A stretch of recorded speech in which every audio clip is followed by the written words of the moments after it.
Today we are going to talk about diabetes management. And the core issues in the management of diabetes include nutrition, exercise, patient education, monitoring, and the drugs. So in the dietary consideration, the first thing that you have to check on is the patient's body mass index. If the patient is overweight, obese, then you need to take that into consideration. Then the next thing that you need to consider is the patient activity level. Then the age and sex of the patient, because of various issues that are concerned at different ages. Then present food habits. What is the patient commonly feeding on at the moment? The economic status of the patient. This has an influence on what the patient is capable of feeding, and also the kind of drug that you're also going to use on the patients. The presence of complications at the time of diagnosis. Depending on whether complications are available, then this will have an implication on how tight the control of the diabetes of the patient is, and then the treatment of the diabetes itself. What drugs is the patient using? Those will also affect what kind of dietary advice you give on the patient. So on the diet, you want to ensure that there is weight control.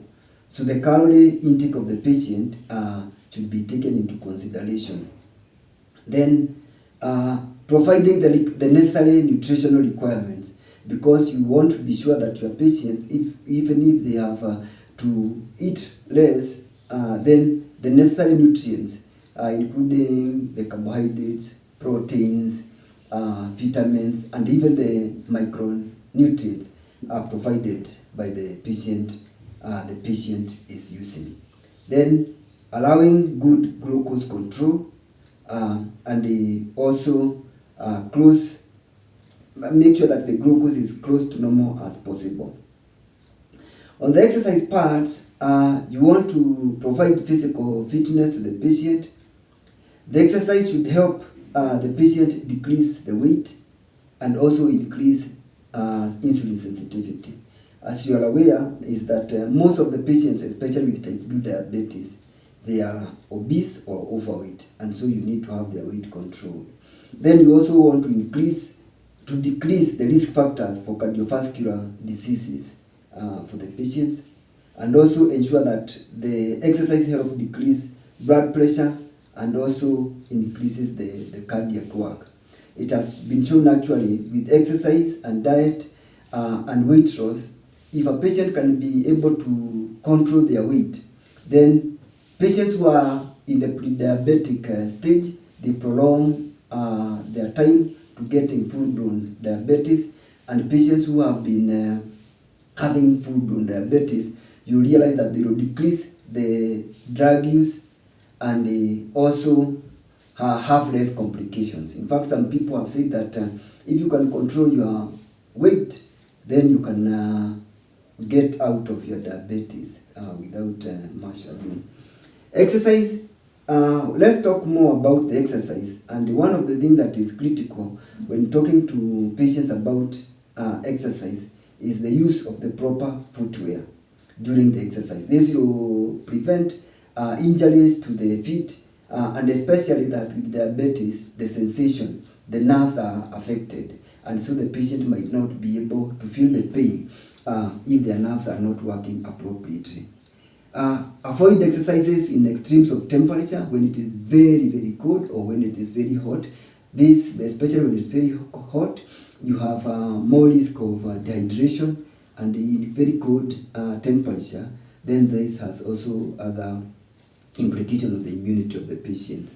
It's always good for the patient to inspect their feet to check for points of bruises, ulcers, and if possible, they should have a second person to check on their feet, because sometimes patients with diabetes, they have their eyesight affected by their diabetes, and they might not be able to see, and then also the capacity to see all the parts of the foot, and they should be checked without shoes and without socks.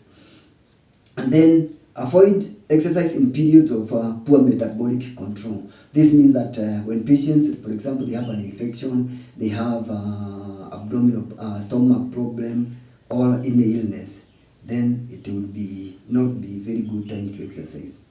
And then it is also good, it's advisable that they don't exercise on an empty stomach or exercise with a very full stomach, because this also will affect their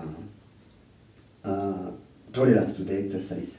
Then on the part of monitoring, there is what we call the ABCDs of diabetes. One, when the patient presents to the clinic, it is always necessary for the health provider to check their glycated hemoglobin.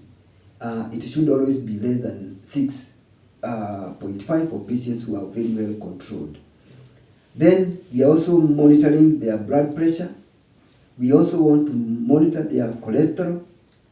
There's always need to continue with the diabetic education. Every visit to the health facility or an encounter with a health provider should be an opportunity for health education. Then eye examination, so that many patients become blind from diabetes because of retinopathy. And this is something that can be reversed if it is well detected on time. Foot examination, the health providers should always make sure they check the sensation of the feet, they check the blood supply, and so the patient should be examined in between the toes. The patient should be examined without shoes and socks. Then, of course, there is the glucose monitoring. You can do the fasting blood sugar, or the random blood sugar, or the postprandial sugar. Then, the general health of the patient, because diabetes does not occur in isolation. Then there is also, does the patient have indication for referral to other health providers, like for eye examination, oral examination for oral issues? All those should be considered. So thank you very much.